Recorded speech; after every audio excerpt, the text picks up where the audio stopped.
Deus, louvado seja o nome de Jesus. 2 Coríntios capítulo 13, verso 13 diz assim: A graça do Senhor Jesus Cristo e o amor de Deus e a comunhão do Espírito Santo seja com todos vós. Amém? Queridos, se eu pudesse dar um tema para essa mensagem breve que Deus mandou deixar registrado aqui, eu daria o título, um nome para essa mensagem de vinho, fogo e lâmpada. Por que vinho? Por que fogo e por que lâmpada? Para mim, a graça do Senhor Jesus é muito bem representada pelo vinho. E para mim, o amor de Deus também é bem representado pelo fogo. E para mim, a comunhão com o Espírito Santo é bem representada pela lâmpada.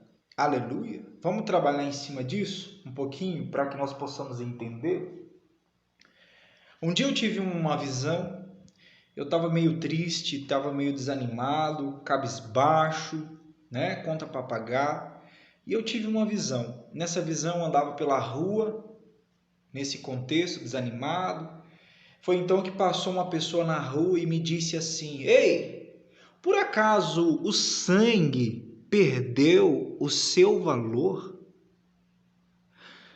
Quando eu acordei dessa visão, na mesma hora, o Espírito Santo me despertou a consciência.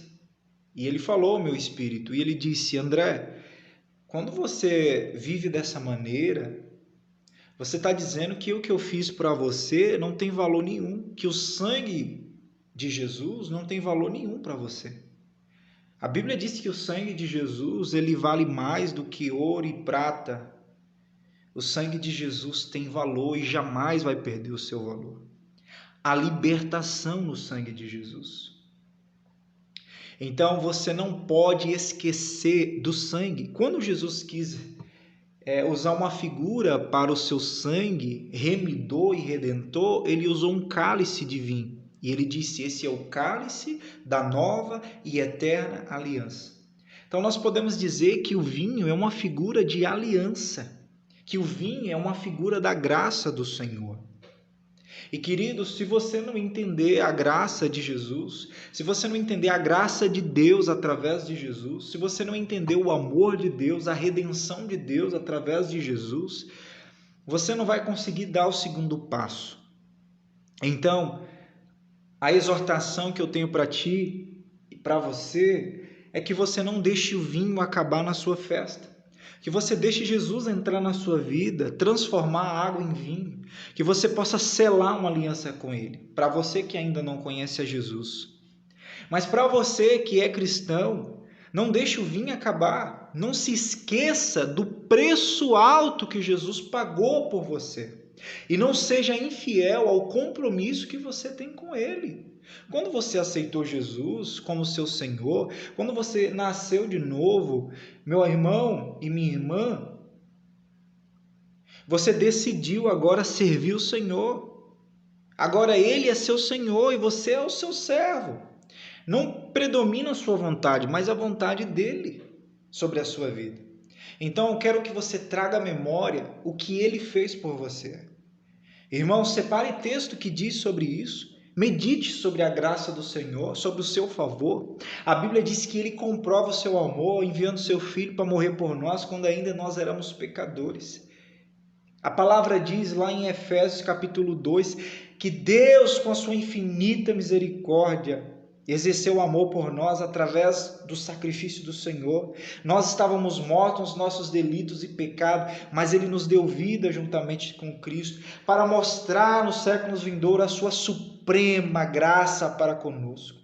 Não se esqueça do amor e da graça do Senhor. Lembre do sangue derramado. Não aceite essa vida medíocre que o diabo te deu e que o diabo disse que é sua. Não, você não precisa aceitar isso. Jesus morreu por você. O sangue não perdeu o seu valor. né? Repreenda esse sentimento de rejeição e de depressão. O sangue não perdeu seu valor. Não se esqueça da graça do Senhor Jesus. Não deixe o vinho acabar na sua vida. E quando você entende a graça do Senhor, quando você entende o compromisso e a fidelidade que você tem com o Senhor, Deus é um Deus de aliança. O sangue de Jesus derramado por mim. Você entende o ministério de Jesus, que derramou o sangue dele para restaurar uma coisa no nosso coração. Sabe o que Jesus veio restaurar? Jesus veio restaurar nos nossos corações o amor de Deus. Jesus veio restaurar no nosso coração o amor de Deus que se havia perdido.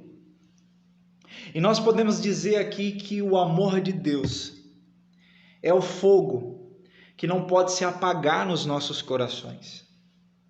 Levítico capítulo 6, verso 13 diz assim: o fogo arderá, versículo 13 diz assim: o fogo arderá continuamente no altar e jamais se apagará.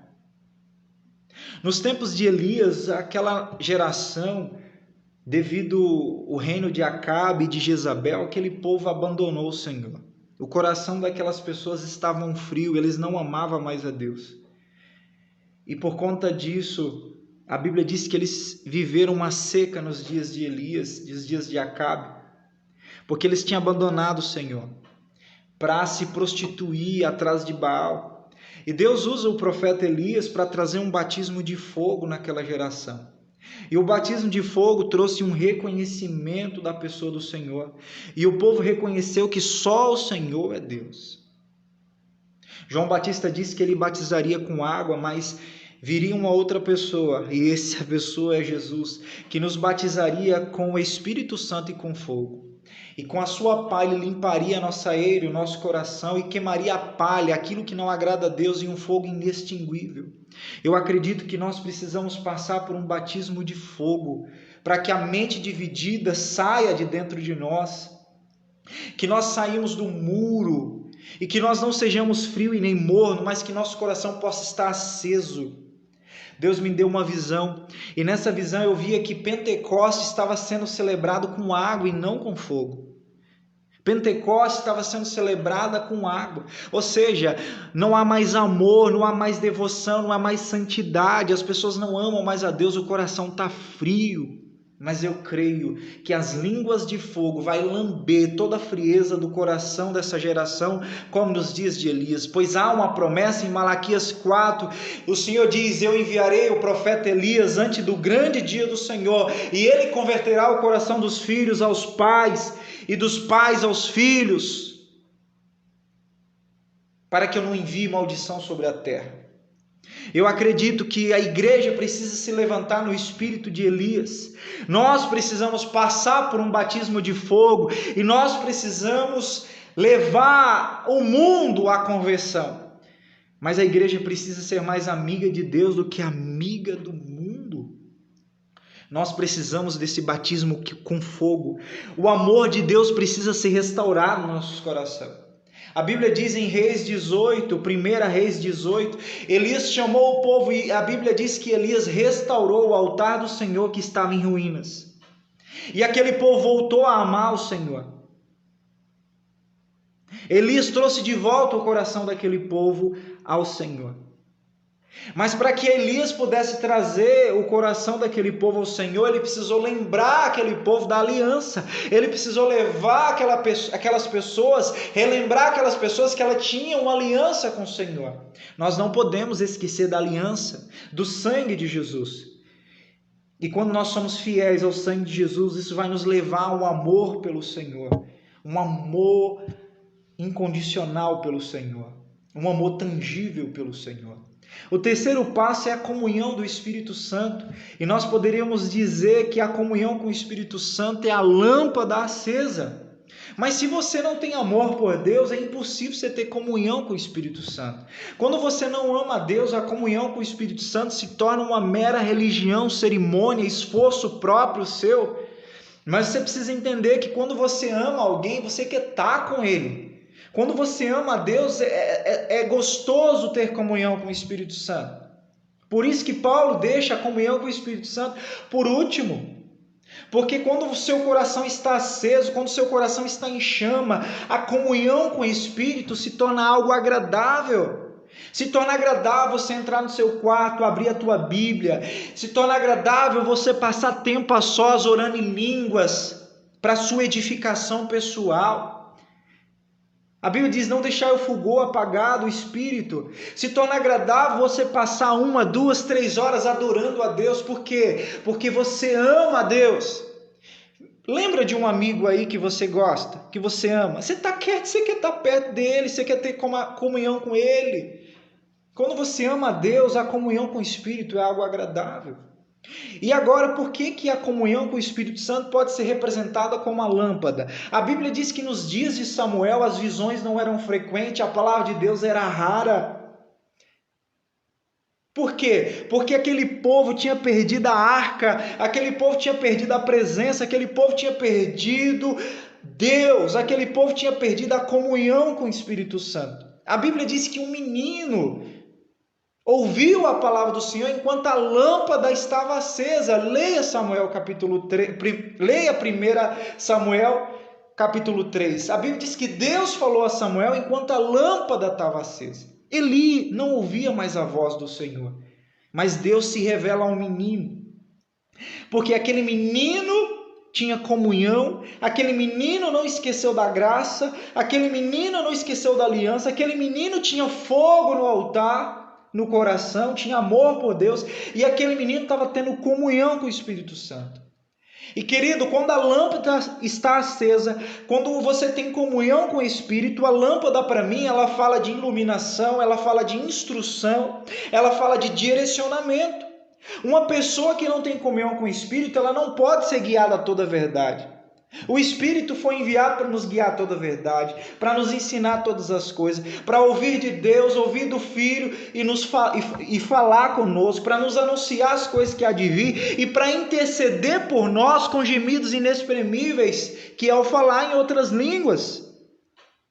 O Espírito nos conduz ao plano do Pai. Se você não tem comunhão com o Espírito, você não tem instrução, você não tem direção. Paulo diz que a igreja é guiada pelo Espírito. Se vocês são filhos de Deus, vocês são guiados pelo Espírito de Deus. Quando você não tem comunhão com o Espírito, você não tem direção, você não tem instrução. Mas por que eu não estou tendo instrução? Porque eu não tenho comunhão? E por que eu não tenho comunhão? Porque eu não tenho amor por Deus. E por que eu não tenho amor por Deus? Porque eu não entendi a graça. Eu não entendi o valor do sangue derramado, eu não entendi o preço que Jesus pagou para me redimir dos meus pecados, eu não entendi o amor de Deus que me produz arrependimento, e a partir de então eu amo a Deus voluntariamente, e a partir de então eu tenho comunhão com o Espírito Santo. Existem 3 coisas que nós não podemos perder, que é a graça do Senhor Jesus, o amor de Deus e a comunhão com o Espírito Santo. Paulo termina sua carta aos Coríntios, dizendo, aos 2 Coríntios, dizendo: queridos, que a graça de Deus, que o amor do Pai e que a comunhão do Espírito seja com vocês. Resumindo, se vocês não entenderem isso aqui, as coisas não vão funcionar. Então, queridos, não perca, não deixa o vinho acabar, não deixa o fogo apagar e não deixa a lâmpada apagar. Você precisa entrar num ajuste com Deus. Que o batismo de fogo de Elias possa acontecer na sua vida. Que o batismo de fogo que Jesus trouxe e quer, Jesus continua batizando no fogo do Espírito, possa acontecer com a sua vida. Malaquias capítulo 4 diz que antes do grande dia do Senhor, Elias viria, Deus enviaria o profeta Elias para converter o coração dos pais aos filhos. Então eu acredito que Deus quer levar a nossa geração a um batismo de fogo, para que depois possa vir as chuvas de bênçãos sobre a sua vida. Deus quer nos levar ao arrependimento, Deus quer trazer nos nossos corações amor, intensa piedade, extrema devoção, santidade aos nossos corações. Deus quer restaurar o altar que estava em ruínas. Deus quer restaurar o altar que está em ruínas. Em nome de Jesus, um beijo no seu coração. Atenta para esses 3 pilares na sua vida. E viva a comunhão com o Espírito e você vai ter direção. Em nome de Jesus.